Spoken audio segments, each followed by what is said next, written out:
E agora nós vamos, senhoras e senhores, ao nosso último painel. Esse último painel tem o tema Sistematização do Programa Mãe Coruja Pernambucana. Então, eu gostaria de pedir a atenção de todos, porque esse assunto é um assunto, além de ser muito importante, é um assunto local. Então, eu conto com a participação de todos vocês, embora, devido à nossa grade programática, nós não teremos as perguntas logo após as apresentações, porque nós precisamos cumprir a nossa grade programática. No entanto, vocês poderão encaminhar suas perguntas via e-mail. Atenção ao endereço: eventos@fmcsv.org.br. Repetindo, eventos, as iniciais de Fundação Maria Cecília Souto Vidigal.org.br. Não se esqueça, claro, de colocar o nome do palestrante para o qual as perguntas serão direcionadas. Bom, e agora sim, vamos lá para moderar esse último painel desse primeiro dia de simpósio. Eu gostaria de chamar aqui à frente ela que é conselheira, não, vamos chamar a moderadora, perdão, deste painel, cujo tema é Sistematização do Programa Mãe Coruja, a excelentíssima primeira-dama do Governo do Estado de Pernambuco, senhora Ana Luísa.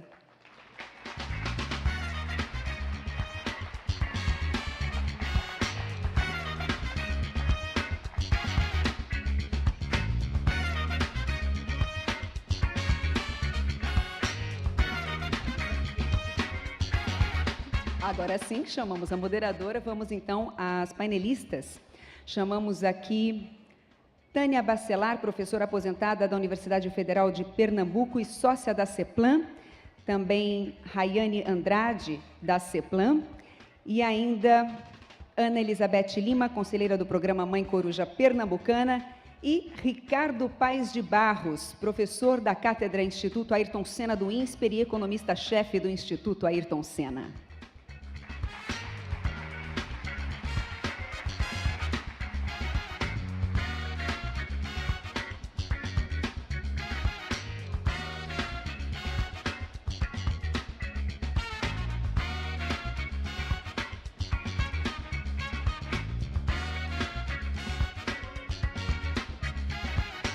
Muito bem, então, com a palavra, a nossa moderadora, a senhora Ana Luísa.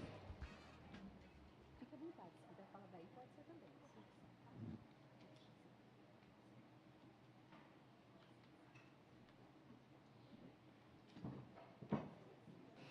também. Agradecer a parceria, a confiança da Fundação Maria Cecília Souto Vidigal, ao Dario, que veio aqui, ao Eduardo Queiroz, ao Eduardo Marino, Annelise Tim, Marina, Camila e todo o grupo do Maria Cecília, a equipe de Maria Cecília, que nos ajudou nesse trabalho de sistematização. Ao longo dessa mesa, vocês vão ter a oportunidade de conhecer um pouco mais sobre o Mãe Coruja Pernambucana, esse programa que tem um pouquinho de que foi discutido aqui ao longo do dia. É um programa que é transversal, que tem um monitoramento estratégico pelo governador, que envolve 11 secretarias de Estado, que foi construído a muitas mãos e é perene ao longo do tempo. Ele já está na sua segunda gestão governamental e tem continuidade. Hoje ele é um clamor popular da sociedade civil que foi envolvida e foi tocada pelo programa e pede pela sua continuidade, ampliação e universalização. Então, através dessa parceria com Maria Cecília Souto Vidigal, foi desenvolvido um trabalho para a sistematização do programa e aí a gente pretende a publicação no futuro próximo dessa sistematização em 4 cadernos. Vamos ter o primeiro caderno, que é o olhar histórico, conta um pouco a história do programa. O segundo caderno, que vai falar da sua metodologia e vai servir, quiçá, de inspiração aos gestores públicos municipais e estaduais. O olhar da pesquisa, que vai medir o programa, coordenado pelo professor Ricardo Paes de Barros, que é a pesquisa quantitativa, e o olhar qualitativo, que é a pesquisa qualitativa, coordenada pela professora Tânia Bacelar. Então, ao longo dessa mesa, vocês vão ter a oportunidade tanto de conhecer um pouco melhor do programa, para aqueles que não conhecem, mas também ser apresentados os primeiros achados, os primeiros estudos dessa sistematização e das pesquisas que foram encontradas. A gente pede a desculpa pela ausência do professor Tanaka, que não pôde comparecer e coordena a metodologia do programa, a sistematização, e de Evandro Costa, que é o jornalista que está coordenando todo o trabalho e reunindo nos cadernos e que desenvolveu esse projeto que está sendo feito em parceria. E agora passar a palavra para o Ricardo Paz de Barros, ele que é professor de cátedra do Instituto Ayrton Senna, no INSPER, e economista-chefe do Instituto Ayrton Senna, é autoridade mundial em questões relacionadas à educação, pobreza, desigualdade, mercado de trabalho e política social, e foi o responsável por coordenar a pesquisa quantitativa a que vai medir o programa Mãe Coruja Pernambucana, e ele passa agora a apresentar os primeiros achados da pesquisa que ele coordenou. Primeiro, queria agradecer muito a oportunidade de estar aqui com vocês. Desde o início, ou desde quase o início do Mãe Coruja, que eu estou acompanhando e perturbando um pouco o Estado para avaliar e medir o programa, que eu sempre achei super fantástico. Então, vou ter a oportunidade hoje de apresentar um pouco para vocês esse trabalho que a gente fez junto com a Fundação Maria Cecília Souto Vidigal. Bom, eu queria começar, argumentando com vocês que, quer dizer, o trabalho que eu tenho que fazer é um pouco egoísta, porque se você olhar para esse gráfico, você vê meio que o aumento da cobertura, quer dizer, o que esse gráfico está mostrando é a porcentagem de crianças, ou porcentagem de nascimentos, onde as mães tiveram pelo menos 7 consultas pré-natais. E você pode ver como que nós vamos de alguma coisa como 35% para 70%. Ou seja, você dobra o grau de cobertura de pré-natal num período aí, isso aí a gente começa mais ou menos em 2007 e a gente vai até 2014, ou seja, mais ou menos em 6, 7 anos, você dobrou a cobertura pré-natal. Se a gente olhar para a mortalidade infantil, tem várias maneiras, isso aqui é uma média dos municípios beneficiados pelo programa. A mortalidade infantil nos municípios beneficiados pelo programa, ela declina de alguma coisa tipo 25 para alguma coisa tipo 15, Então, você cai de 25 para 15 em alguns poucos anos. Então, isso é uma enorme, isso é um enorme aumento na cobertura do pré-natal e é uma enorme queda na mortalidade infantil. Isso, obviamente, que é o resultado do trabalho de uma enorme quantidade de pessoas, pessoas envolvidas no programa Mãe Coruja Pernambucana, mas também pessoas envolvidas em uma variedade de outros programas. Todas as pessoas envolvidas no programa de saúde da família, a Rede Cegonha, entre uma enorme variedade de programas municipais, federais, estaduais, etc. Qual que é o trabalho que a gente tinha que fazer? A gente tinha que fazer um trabalho, como estava falando para vocês, inacreditavelmente egoísta, porque o que a gente tinha que fazer é olhar para esse gráfico e dizer o seguinte: ok, a mortalidade infantil caiu 10 pontos, 10 mortes por 1000, e a porcentagem de cobertura do pré-natal aumentou 35 pontos percentuais. Lindo, esse é o trabalho conjunto de um monte de gente. Tem um monte de gente para ser parabenizada. O que a gente tem que fazer? A gente tem que descobrir qual foi a contribuição do Mãe Coruja para isso. Ou seja, o que a gente quer saber não é o que foi todo esse progresso. A gente quer saber o seguinte: qual foi o papel do Mãe Coruja Pernambucana? Ou seja, a minha tarefa era isolar egoisticamente qual a contribuição do Mãe Coruja Pernambucana nesse processo. Você pode se perguntar para que fazer isso, mas a gente pode discutir que tem várias razões para você fazer isso, porque você quer, numa política pública, isolar a contribuição de cada um, não porque você queira separar essas pessoas, muito pelo contrário, mas você quer saber exatamente o que foi mais importante em contribuir para aquele resultado final. Bom, então, o trabalho que a gente tinha era de estimar o impacto do programa Mãe Coruja Pernambucana sobre os indicadores municipais de saúde materno-infantil. Isso significa, daquele cenário espetacular que a gente viu, é saber o seguinte: qual foi a parcela daquela variação que veio do programa Mãe Coruja Pernambucana. A gente avaliou o impacto disso sobre 17 indicadores que estão nesse quadro. Quer dizer, a parte de baixo é uma série de medidas de mortalidade infantil, a parte lá de cima são vários indicadores no nascimento, né? Desde o peso,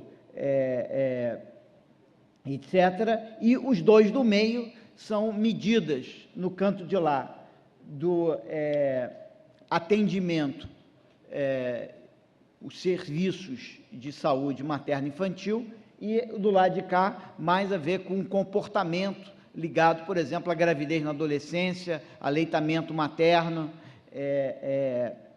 e partos cesáreos. Certo? Então, a ideia é que vários desses indicadores melhoraram muito no estado, alguns nem tanto. Por exemplo, a porcentagem de partos cesáreos, em vez de cair, aumentou, tá certo?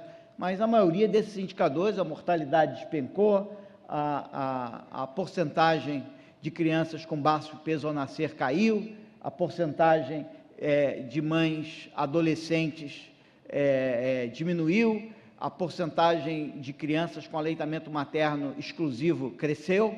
A questão é como que eu isolo a contribuição do programa Mãe Coruja Pernambucana, tá certo? Então, eu vou mostrar para vocês, primeiro, alguns resultados, e depois vou tentar mostrar um pouco para vocês quais são as dificuldades e as limitações disso. Bom, então, como eu falei, a porcentagem de crianças que nasceram de mães que tiveram pelo menos 7 consultas pré-natais aumentou incrivelmente de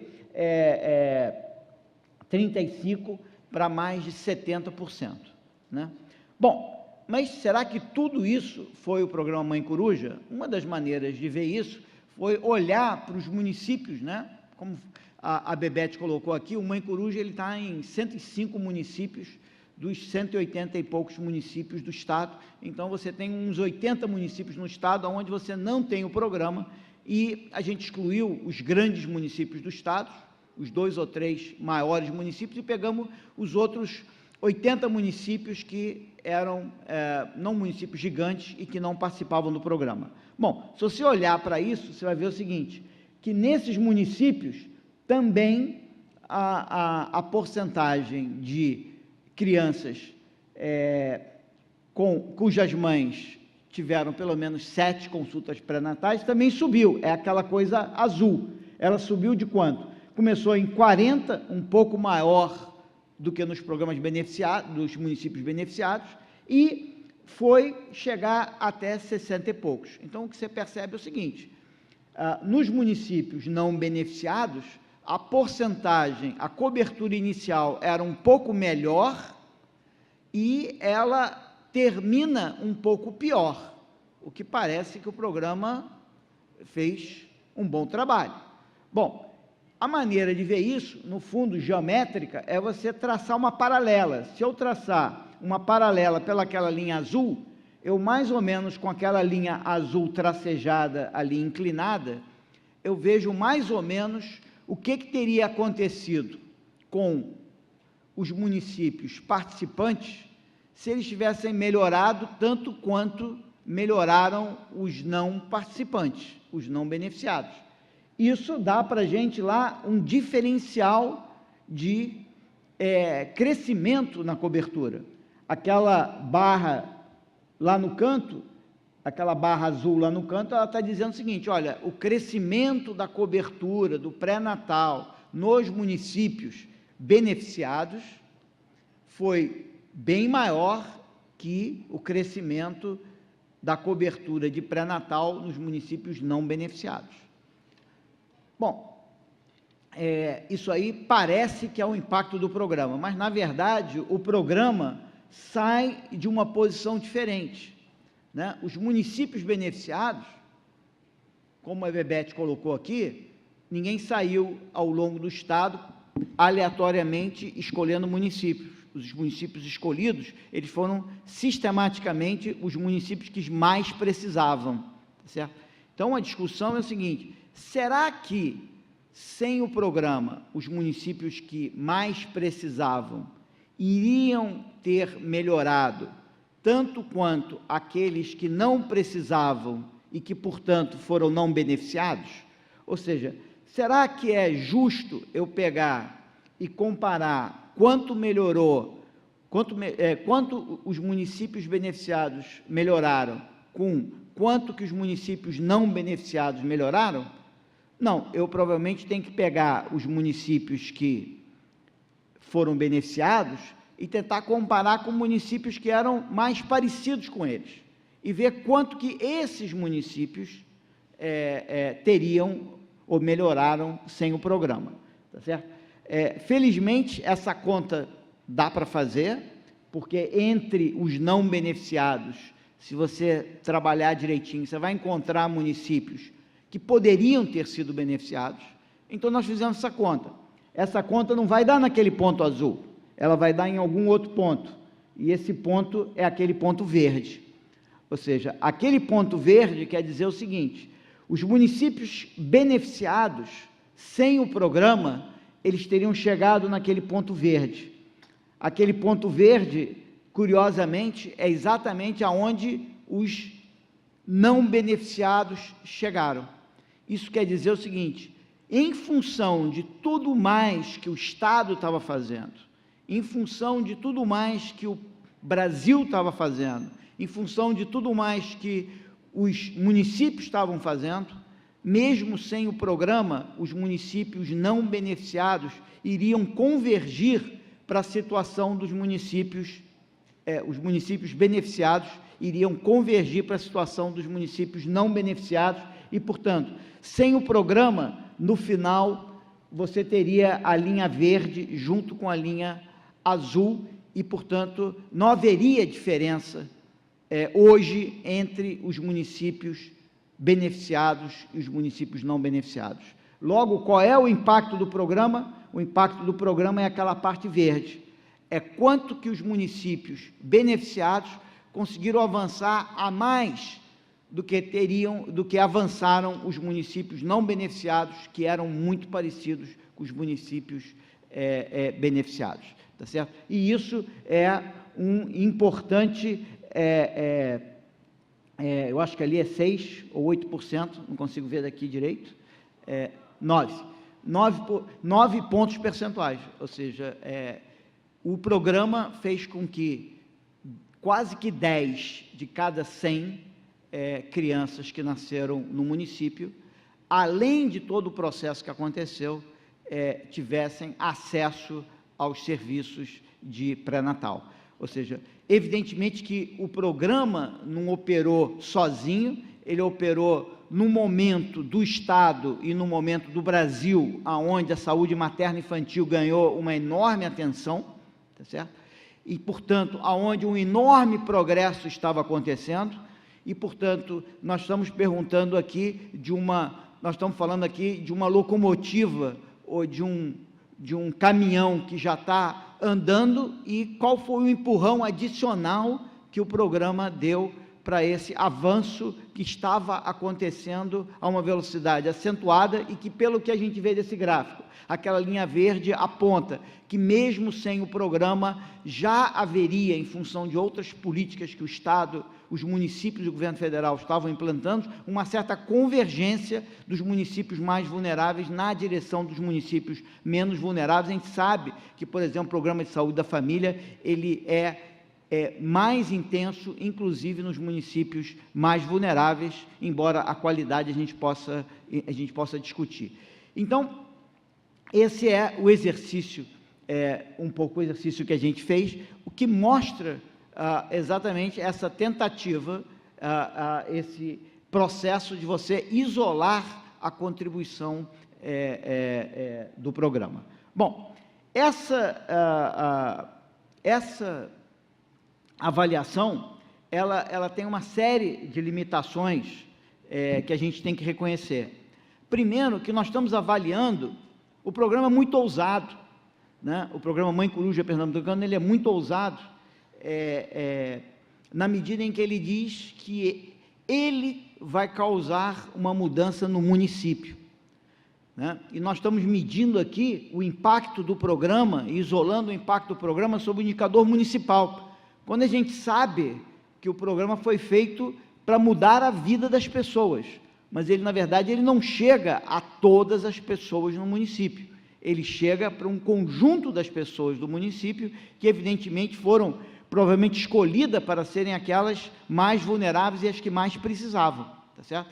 Mas a gente tem que lembrar, o programa não chega a todas as pessoas do município, mas nós estamos medindo o impacto do programa sobre todas as pessoas do município, e, portanto, em certo sentido, a gente carrega um certo peso morto, porque sobre parte das pessoas sobre as quais o município não chega, obviamente que ele não pode ter impacto, tá certo? E a gente está medindo o impacto sobre todas as vidas naquele município, e não só sobre aquelas que foram beneficiadas pelo programa. Então, não é o impacto do programa sobre quem foi beneficiado do programa, é o impacto do programa sobre todo mundo no município aonde o programa está, que é uma missão mais difícil para o programa. Segunda coisa, o programa, ele atua de forma complementar, ele é um programa que atua num ambiente, como eu já falei, de vários outros programas, tipo saúde da família, expansão importante do saúde da família, melhoria de qualidade do saúde da família, rede cegonha e etc. Então, ele opera nesse contexto. Em outro contexto, ele tenta captar o impacto sobre eventos raros, sobre os quais nem sempre a gente tem total controle. Nós não temos controle sobre a mortalidade infantil, a gente pode controlar alguns fatores que afetam a mortalidade infantil, mas nós não podemos zerar a mortalidade infantil, a gente não tem como acabar com todas as mortes, porque inclusive nós não sabemos aonde elas vão ocorrer, exatamente por que elas vão ocorrer, e a mortalidade infantil é um evento relativamente raro, e, portanto, você medir o impacto de um programa sobre um evento relativamente raro, que você não sabe exatamente, às vezes uma criança rica num município morre, e isso aumenta a mortalidade infantil, apesar do programa estar totalmente focalizado nas crianças mais vulneráveis do município, e a mortalidade infantil no município pode aumentar, sem você poder, às vezes, ter feito muito para evitar aquela morte. Então, é difícil, e o desafio da avaliação era importante. Por fim, para você conseguir fazer uma avaliação, como eu mostrei aqui, você precisa de um grupo de controle, um grupo de municípios exatamente igual àqueles que foram beneficiados pelo programa. Obviamente, a gente não tinha um grupo de municípios exatamente igual àqueles que foram beneficiados pelo programa, a gente tentou aproximar isso, o que torna a nossa avaliação também limitada. Bom, eu queria só terminar falando aqui para vocês das grandes conclusões desse estudo. Quer dizer, o que esse estudo mostra é que o programa tem um enorme impacto sobre o acesso aos serviços de saúde, ele tem um impacto significativo sobre certos comportamentos ligados à saúde da família, ele reduziu significativamente a gravidez, o número de mães adolescentes que tiveram filhos, ele elevou significativamente a porcentagem de crianças com aleitamento materno exclusivo, mas quando a gente olha para o grande meta do programa, que é a redução da mortalidade infantil, como eu mostrei para vocês, a mortalidade infantil no estado declinou de forma extremamente acentuada. Quando a gente olha a redução da mortalidade infantil entre os municípios beneficiados, ela é substancialmente maior do que a queda da mortalidade infantil entre os municípios não beneficiados, mas quando a gente desconta o efeito de que os municípios beneficiados são diferentes, são mais vulneráveis do que os municípios não beneficiados, a gente encontra que a convergência que aconteceu entre a mortalidade dos mais vulneráveis e a mortalidade dos menos vulneráveis conta com praticamente toda a queda de mortalidade infantil no Estado e, portanto, quando a gente tenta egoisticamente isolar o impacto do programa sobre a mortalidade infantil, a gente não é bem sucedido e a gente encontra um impacto muito, muito pequeno sobre a mortalidade infantil. Mas, no geral, eu queria só enfatizar que o que nós estamos vendo aqui é uma situação onde o Estado passa por um processo de melhoria na saúde materna e infantil extremamente acentuado. A nossa tentativa de isolar a contribuição do Estado encontra que o Estado tem uma contribuição via o Mãe Coruja Pernambucano extremamente importante e mensurável sobre o acesso aos serviços, mas, na verdade, e também sobre o comportamento das mães, mas quando a gente tenta avaliar o impacto e a contribuição, isolar a contribuição do programa sobre mortalidade infantil, essa contribuição acaba sendo bastante pequena. Muito obrigado.